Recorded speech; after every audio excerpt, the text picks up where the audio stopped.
Hey guys, आ चुका हूँ martial peak के और एक ब्रांड न्यू एपिसोड में। तो पिछले एपिसोड में हम लोगों ने देखा था कि यांग काई अपने ओपोनेंट से बहुत ही बुरी तरीके से पीट गया था और फिर वो बेहोश भी हो गया था, जिसके बाद कि एक अननोन पर्सन आके उसे लेकर एक पेड़ के नीचे बैठा दिया था और वो उसे मेडिसिन की बोतल भी दिया था। और फिर होश आने के बाद यांग काई कहने लगता है कि मैं इस इंसान से एक दिन जरूर मिलूंगा और उसे थैंक्स भी कहूंगा, जिसके बाद कि उसे याद आता है कि 3 साल का समय अब खत्म ही होने वाला है। और इन्हीं सारी चीज को सोचते सोचते यांग काई घर में चला गया था और फिर वो अपने दरवाजे को खोल के घर के अंदर आता है, जहाँ पर कि सिर्फ अंधेरा ही अंधेरा था और इस घर के अंदर सिर्फ एक टूटा बेड और एक टेबल था। और इन्हीं सारी चीज को देखते हुए हम लोग कह सकते हैं कि यांग काई ज्यादा अमीर तो नहीं था। और फिर वो घर के अंदर आके पहले अपने कैंडल को जला लेता है और फिर उसे दर्द हो रहा था, इसलिए वो एक बाल्टी भर पानी में 2 बूंद उस मेडिसिन को डाल देता है और फिर वो अपने घाव पे मेडिसिन लगाते हुए सीधा जाके अपने बेड में लेट जाता है, जहाँ पर कि वो एक पत्थर के ऊपर सर रखकर सो रहा था। असल में ये पत्थर कोई मामूली पत्थर नहीं है, बल्कि ये एक सोल स्टोन है और इसी स्टोन के जरिए हमारा हीरो का किस्मत बदलने वाला था। और फिर हम लोग देख पाते हैं कि यांग काई के बॉडी में बहुत सारे इंजरीज होने के कारण उसके बॉडी से ब्लड निकल रहा था, जो कि सीधा ड्रॉप करके उस पत्थर के ऊपर गिर जाता है। और फिर ब्लड के मिलने के कारण वो स्टोन तो एक्टिवेट हो गया था और उसके अंदर से स्पिरिचुअल एनर्जी निकल रहा था। पर यांग काई को तो इस बारे में कुछ भी पता नहीं चलता, क्योंकि वो दिन भर के थकान के बाद बहुत ही जल्दी सो गया था, जिसके कारण कि उसको कुछ पता भी नहीं चलता। पर तभी अचानक यांग काई देख पाता है कि वो अपने घर में नहीं बल्कि वो एक गुफा में है, जहाँ से कि वो उस स्टोन को उठाकर लाया था। और फिर वो पीछे मुड़ के देखता है तो वो पत्थर तो हवा में उड़ रहा था और वो देखता है कि उस गुफा की दीवार पे कुछ लिखा हुआ था। और फिर गुफा को चारों तरफ से देखने के बाद यांग काई कहने लगता है कि ये तो वही जगह है जहाँ से कि मैंने इस पत्थर को उठाकर लाया था। और फिर वो घबराते हुए उस स्टोन के ऊपर हाथ रख देता है, जिसके बाद कि वो देखता है कि उस स्टोन के ऊपर कुछ लिखा आ गया था। पर इन्हीं सारी टेक्स्ट को देख के उसे कुछ समझ नहीं आ रहा था और वो कहने लगता है कि ये सब क्या लिखा हुआ है और ये स्टोन असल में है क्या चीज। और फिर वो स्टोन वहां से उड़ते हुए किसी दूसरी जगह पे जा रहा था और इसीलिए यांग काई भी उसे पकड़ते हुए उसकी तरफ जा रहा था। और इसी तरफ चलते चलते यांग काई एक बहुत ही गहरी खाई के आगे आ गया था और इसलिए उसके आगे जाने के लिए कोई रास्ता नहीं था और इसीलिए मजबूरन यांग काई को वहाँ पर रुकना पड़ा। पर तभी हम लोग देख पाते हैं कि वहाँ पर उसका वही ओपोनेंट आ गया था और फिर वो यांग काई से कहने लगता है कि तुम्हारा हिम्मत कैसे हुआ मुझे दोबारा चैलेंज करने की। और फिर ये कहते हुए उसे पंच कर देता है, जिस कारण कि यांग काई यहाँ के खाई से नीचे गिर जाता है। और फिर यांग काई का ओपोनेंट उससे कहने लगता है क्या तुम अभी भी हार नहीं मानना चाहते, जहाँ पर कि यांग काई कहने लगता है कि भले ही मेरा जान ही क्यों ना चले जाए पर फिर भी मैं तुम्हारे सामने हार नहीं मानूंगा। पर उसका ओपोनेंट कहने लगता है कि तुम अगर आज यहाँ पर हार मान लेते हो तो फिर मैं तुम्हारी जान को बचा सकता हूँ, पर तुम अगर यहाँ पर हार नहीं मानोगे तो फिर यहाँ पर मरने के लिए तैयार हो जाओ। जहाँ पर यांग काई कहने लगता है कि फिर भी मैं यहाँ पर हार नहीं मानना चाहता हूँ। और फिर उसके ऐसी बात सुन के उसका ओपोनेंट उससे लात मार के नीचे फेंक देता है और फिर वो वहाँ से नीचे एक तालाब में गिर गया था और फिर वो उसके बहुत ही गहराई में चला गया था, जहाँ पर कि बहुत सारा चेंज था और उस चेंज के ऊपर गिरते ही वो सारे चेंज उसे जकड़ लिया था। जहाँ पर यांग काई तो अपने आप को छुड़ाने की कोशिश कर रहा था, पर उसके बॉडी से खून निकल के उस चेन के अंदर जा रहा था और फिर यांग काई किसी भी हालत में उस चेन को छुड़ाते हुए अपने आप को बचाकर ऊपर की तरफ चला गया था।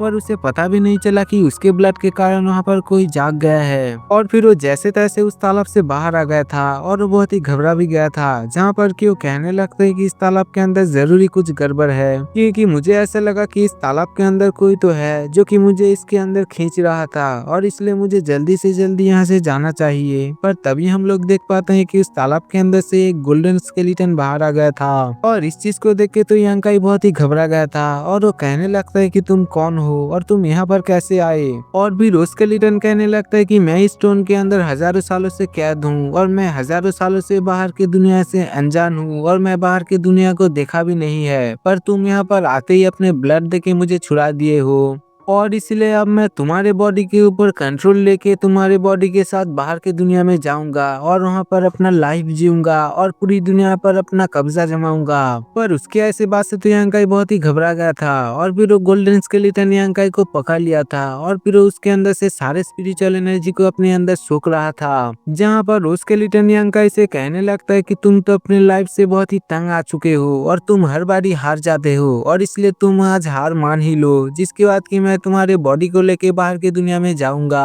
और मैं बहुत पावरफुल भी बन जाऊंगा, जिसके बाद कि तुम्हारा कैरेक्टर भी बहुत ही पावरफुल बन जाएगा और इस तरह से तुम्हें और कोई बुली भी नहीं कर पाएगा। पर तभी हम लोग देख पाते हैं कि वहाँ पर एक दूसरा सोल भी आ गया था और फिर वो यंग काई से कहने लगता कि तुम तो इतने सालों से प्रैक्टिस करते आए हो और तुमने कभी भी हार नहीं माना, तो फिर तुम आज क्यों हार मान रहे हो और इसलिए क्या तुम अपना आखिरी कोशिश नहीं करोगे। जहाँ पर यंग काई सोच रहा होता है कि मैंने अब तक 148 मैचेस को लड़ा है, जिसमें कि ऐसा एक भी मैच नहीं था जिसमें कि मैं जीत पाया था और इसलिए मुझे ऐसा लगता है कि अब मुझे गिव अप कर देना चाहिए। पर ओसेल उससे कहने लगता है क्या तुम वही यंग काई हो जो कि कभी भी हार नहीं मानता और किसी के सामने झुकता भी नहीं है। और इस तरह से वो यंग काई का हौसला बढ़ा रहा था और फिर यंग काई कहने लगते है कि मैं किसी के सामने हार नहीं मानता और ना कभी भी किसी के सामने हार मानूंगा और इसलिए मेरे जाने क्यों ना चले जाए, पर फिर भी मैं किसी के सामने गिव अप नहीं करूंगा। और फिर ये कहते हुए वो अपने दोनों हाथ से उस स्केलेटन के हाथ को हटाने लगता है और फिर इस तरह से उस स्केलेटन के सारे स्पिरिचुअल एनर्जी को अपने बॉडी में एब्जॉर्ब कर लिया था।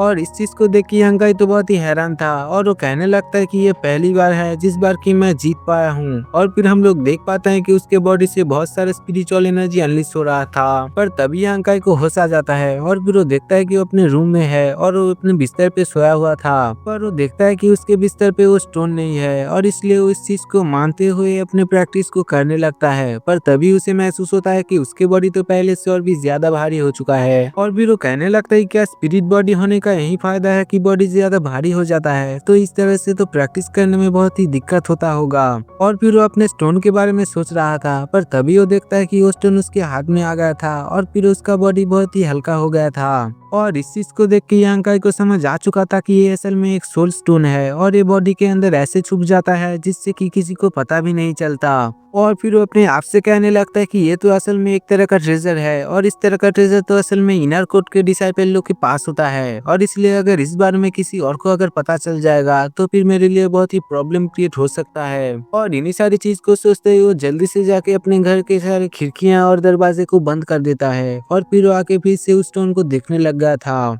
और फिर वो उस स्टोन को बहुत सारे हिस्सों में बांट देता है जो कि असल में बहुत सारे प्लेट में बटा हुआ था। और फिर वो देख पाता है कि हर प्लेट में एक अलग ही टेक्निक लिखा हुआ था और इन्हीं सारे स्टोन में से एक स्टोन में गोल्डन स्केलेटन के बारे में लिखा हुआ था, जिस स्केलेटन को यंग काई ने अभी अभी एब्जॉर्ब किया था। पर बाकी सारे स्टोन में जो टेक्निक लिखा था वो असल में टाइटल में लिखा हुआ था, क्योंकि वो सारी चीज अभी तक अनलॉक नहीं हुआ था। और इसलिए यंग काई को इस बारे में समझ आ चुका था कि उसे अब ब्रेक थ्रू करना होगा और फिर वो जितना ज्यादा आगे जाएगा उसके बाद ये सारे टेक्निक धीरे धीरे अनलॉक हो जाएगा। और फिर वो सोचने लगता है कि पहले तो मैंने बहुत सारे ट्राई किया है पर फिर भी कोई काम नहीं आया, पर मुझे लगता है कि इस बार कोई फल जरूर होगा और इसलिए मुझे दोबारा ट्राई करके देखना चाहिए। और फिर वो बाहर की तरफ देखता है कि अब तो सुबह होने वाला था और इसलिए वो जल्दी से बाहर जाके अपने प्रैक्टिस को स्टार्ट कर देता है। और फिर यंग काई देखता है कि अब उसके बॉडी में स्पिरिचुअल एनर्जी का फ्लो हो रहा है और वो कहीं पर भी आग लगा पा रहा है। और तो और वो तैनफुई का 7 साउंड को भी अचीव कर लिया था, जिसके कारण कि वो एयर प्रेशर को भी क्रिएट कर पा रहा था